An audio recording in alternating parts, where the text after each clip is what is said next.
El próximo jueves se estrenará en Managua la película Maten al Mensajero, basada en la trágica historia del periodista norteamericano Gary Webb, quien en 1996 destapó la alianza oscura entre la Contra nicaragüense, la Central de Inteligencia norteamericana CIA y el narcotráfico en la costa oeste de Estados Unidos.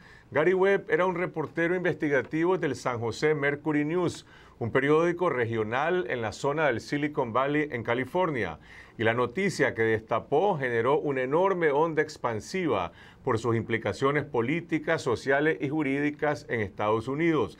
El periodista descubrió que para evitar las trabas del Congreso que le impedían a Estados Unidos financiar a la Contra de forma directa en la guerra contra la revolución sandinista, el gobierno de Reagan autorizó a la CIA a permitirle a la Contra distribuir drogas en las zonas de Los Ángeles, Oakland y en el área de la Bahía en San Francisco. El resultado fue un negocio millonario para la Contra que le permitió adquirir armas de guerra y por el otro lado desató una epidemia de adicción a la droga, principalmente la cocaína y el crack en la costa oeste de Estados Unidos, que se acentuó entre la población negra. En esta oscura conexión se destacaban dos personajes nicaragüenses, el narcotraficante Norwin Meneses Cantarero, asociado al jefe de la Contra en los años 80, el coronel Enrique Bermúdez, y Danilo Blandón Reyes, presentado como un experto en mercadeo residente en California, que servía como intermediario entre Meneses y los distribuidores locales de la droga.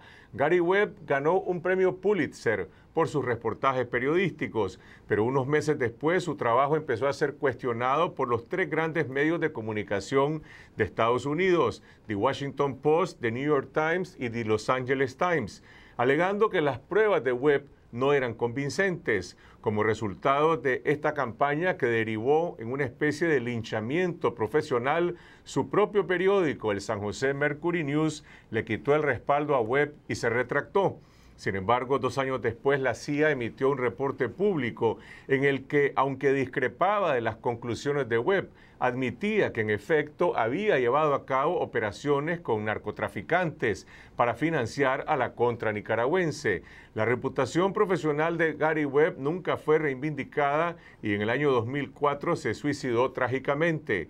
Esta es la base de la historia de la película Maten al Mensajero, con el actor Jeremy Renner personificando a Gary Webb.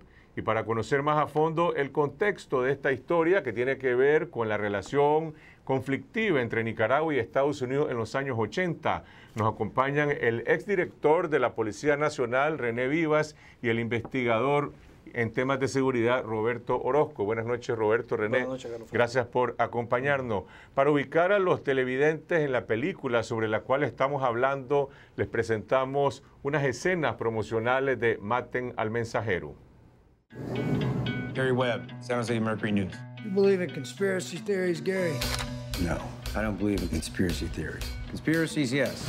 If I believe it, there's nothing theory about it. Was the government aware that you were smuggling tons of cocaine into the United States? Yes, the government knew. This leads to very sensitive national security matters. National security and crack cocaine, the same sentence. Does that not sound strange to you? I'm going to tell you the whole truth. I'm going to introduce you to people you should talk to. And then you will be faced with the most important decision of your life. Oh, yeah? What's that? Deciding whether to share it or not. One of the DEA's most wanted brought in thousands of kilos of cocaine to the U.S. every day. For them. For who? The U.S. government. Or with them. Or at least while they were looking the other way. Jesus. L.A., New York, Atlanta. I couldn't sell it fast enough to keep up with supply. Fancy information you have there. Dangerous. What you found here, Gary, is a monster. You have no idea what you're getting into. You really telling me that I should just walk away from this? You'd be an idiot not to. This story scares people. I'm your big brother. Well, it should. Be careful. There are ongoing operations you're in danger of exposing. We know you were in Nicaragua. Am I being followed? I heard they found a solution. Where you be for the revolution? Thought my job was to tell the public the truth, the facts, pretty or not. And let the publishing of those facts make a difference in how people look at things, at themselves, at what they stand for. We'd never threaten your children, Mr. Webb. What'd you say? It's over. I'm not finished with it! Not finished! This is a true story. Some stories are just too true to tell. Esas son las escenas de esta película que está basada en hechos que ocurrieron. Ahora, vos eras jefe de la policía en Nicaragua cuando se capturó aquí a Norvin Meneses. Gary Webb viene en la película y de hecho vino a entrevistarse con él en la cárcel para realizar sus indagaciones, sus comprobaciones antes de publicar este reportaje. La Policía Nacional está detrás de Norvin Meneses. ¿Desde cuándo? ¿Cómo lo capturan? ¿Por qué lo capturan? Nosotros ya conocíamos la operación de droga para abastecer a la contra, aunque no utilizaban nuestro territorio. Aquí no aterrizaban aviones, como está en la película, es un poquito fantasía de Hollywood. No es un documental, es una película. Es una película, pero la operación era directa, Colombia, Estados Unidos, o en todo caso otros países, no nuestro territorio. Termina la guerra y nosotros ya sabíamos que Blandón era el jefe de esa red y de esa operación. Termina la guerra. Blandón es este nicaragüense residente en California. Residente en California, jinotegano, que lo teníamos colimado. Lo que pasa es que no estaba en Nicaragua. Nosotros penetramos la banda de Norvin Meneses y nos damos cuenta que van a traficar droga en grandes volúmenes. Fue la primera gran incautación de droga en Nicaragua, 750 kilos. Estaban en una quinta, la habían alquilado y lo agarramos como decimos en Nicaragua, con la mano en la masa, con la cocaína embutida en tubos de PVC, que a su vez eran metidos en un armazón de esos que llevan para mover carros, para trasladar carros. Y la mitad del armazón estaba llena de cocaína ya, y estaban trabajándola. Así que ahí fue evidente, ahí no se puede decir que no hay evidencia. Sí, ¿cómo lo conseguimos? Nosotros penetramos al grupo de Norvin Meneses, la policía, y operamos. Yo fui personalmente con Roger Mayorga y ocupamos Roger Mayorga entonces... Era jefe de droga, en mis tiempos era el jefe de droga, un buen policía. Hizo un buen trabajo y capturamos todo eso y obviamente a Norvin Meneses. Meneses es sentenciado a pagar prisión en Nicaragua. Sí. Como nosotros teníamos temor del cuento de la falta de pruebas, prácticamente Roger se volvió fiscal. Es decir, vos tenés que asegurar que este jodido le sea probado fehacientemente todo, porque lo ocupamos con la mano en la masa, no había nada que... Ahora, en esa investigación que están haciendo ustedes, básicamente lo que están es corroborando, comprobando que él está violando las leyes de Nicaragua, está moviendo droga, tiene una red de vehículos para moverla. No está conectado eso directamente con la historia de lo que está pasando en Los Ángeles, sí, en Oakland y en estas partes. Sí y no. Sabíamos para dónde iba y sabíamos que tenía cola. O sea, que esta fue una operación apermisada, fue una red creada, facilitada por la CIA. Y apermisada y autorizada, o sea, operó impunemente. La novedad es que lo hacen esta vez desde Nicaragua, cosa que no habían hecho antes. Cuando inclusive Roger y yo capturamos a Meneses, le ocupamos, antes no habían celulares con los numeritos, era todavía con agendas, con libretitas. A mí me sorprendió que tenía una gran cantidad de contactos de oficiales de la DEA, en Nicaragua, en Centroamérica, inclusive en Miami, y de algunos miembros de la Embajada Americana en los Estados Unidos. ¿Para qué los andaba? No sé, no quiero, pero vos te lo podés imaginar para qué. O sea, yo siento que él se sentía medio amparado, y siempre de alguna manera daba a entender que era una operación facilitada por la DEA y que él estaba haciendo un juego operativo. Para ubicación de los televidentes que seguramente van a ver la película. Andy García, el actor cubano-americano, es el que hace el papel de Norby Meneses, que estaría preso en una cárcel supuestamente. La modelo. En la modelo de Nicaragua. Roberto, en los años 94, 95, 96, vos estás trabajando como periodista, entonces, ¿tenés algún contacto directo con Gary Webb? Él viene a Nicaragua, anduviste con él. ¿Qué pistas andaba siguiendo Gary Webb? Fue en 1993 exactamente cuando él viene. Ya yo estaba trabajando ya para la prensa. Yo había cubierto precisamente toda la operación antidroga que había hecho la Policía Nacional, incluso al mando de Roger Mayorga y de René Vivas. Y él viene y se aparece por primera vez. Yo estoy en la Universidad Católica recibiendo clases. Estaba sacando ya mi carrera de Derecho. Cuando él se aparece con un contacto de él en Nicaragua. Era un periodista que se llamaba George Hodel, con quien yo tuve mucha relación en Nicaragua, vivía aquí en Los Robles, y me contacta porque sabe que yo cubrí toda la operación de Norby Meneses. De hecho, yo tenía todo el expediente policial y judicial y toda la documentación. Entonces él se aparece directamente a las aulas de la UNICA y me sacan de ahí, y de ahí se inicia un periplo de investigación, de entrevista y de contacto. Entrevistamos al expiloto Cabezas aquí en Nicaragua, le hicimos las gestiones para que fuera a la cárcel, aunque yo no fui a la cárcel con él, sí fue George Hodel. Y así es que inicia todo el asunto. Ellos se contactan conmigo y prácticamente Gary Webb se contacta conmigo porque yo había sido el periodista de un medio principal en Nicaragua que había cubierto toda la operación antidroga de Norby Meneses. Ustedes hablaron con este periodista, supongo que recurrió a la Policía Nacional. A ver, recordemos que el Tipitapa, el sistema penitenciario, es independiente de la policía. Tiene que haber recorrido al Ministerio de Gobernación, no a la policía. A mí me ofendió cuando vi la película cómo Hollywood presenta que él entró, como que somos un montón de corruptos ladrones que agarramos unos 4 pesos. La verdad, o sea, que él pagó un soborno para entrar a hablar con Norby Meneses. Eso es falso, eso es leyenda de Hollywood. La verdad que él hizo sus gestiones y se les permitió porque era normal. Acordémonos que estamos en los 90 ya pasamos la década perdida y la noche oscura. Entonces y él está facilitado, menos mal que lo dice, pues, porque realmente esa parte es ofensiva para mí de la película. Y ha hecho gestiones en gobernación. Hablemos del otro personaje, Danilo Blandón Reyes.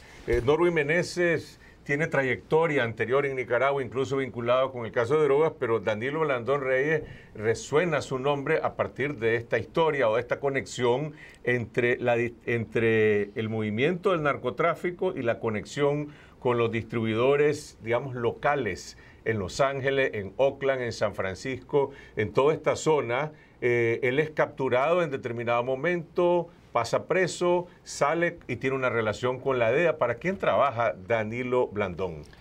Danilo Blandón es el típico delincuente que negocia. Él negocia con la Fiscalía norteamericana y él va a hacer soplomba, él lo va a decir en el juicio, para poder encontrar cargos y pruebas contra otros, en este caso contra los norteamericanos que distribuían la droga. Él era realmente él fue el jefe, el creador de la red de la CIA, no de la red de Norby. Estaba Norby, pero digamos se quedó, yo digo, mal acostumbrado a ganar dinero fácil. Y cuando se detiene eso, el gobierno, entonces él continúa. Y ahí es donde lo detienen, lo echan preso y ahí negocia. Yo voy a ser testigo, ¿cómo se llaman? Testigos protegidos. Protegido. Y voy a declarar contra los norteamericanos. Contra Norby Meneses no tenía que declarar porque estaba presidente acá.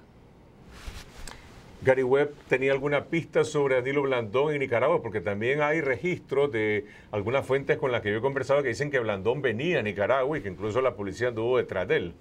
Sí, efectivamente, una de las principales líneas de investigación que Gary Webb mencionó durante su estadía, breve estadía, estuvo como 2 o 3 semanas máximo en Nicaragua tratando de recopilar toda la documentación. Y esa línea principal de investigación era ubicar a Oscar Danilo Blandón Reyes en Nicaragua, donde vivía. Tratamos de ubicar, creo que fuimos hasta hasta Villa Fontana, es decir, tratamos con varias fuentes de tratar de localizarlo, y en ese periplo él demostró que uno de sus principales objetivos era ubicar a Blandón. ¿Ya? Precisamente eso fue, y no, fue algo que nos tomó mucho más tiempo de lo debido, te digo, porque varias fuentes nos informaban de varias ubicaciones, cuando las íbamos a confirmar no estaban ahí.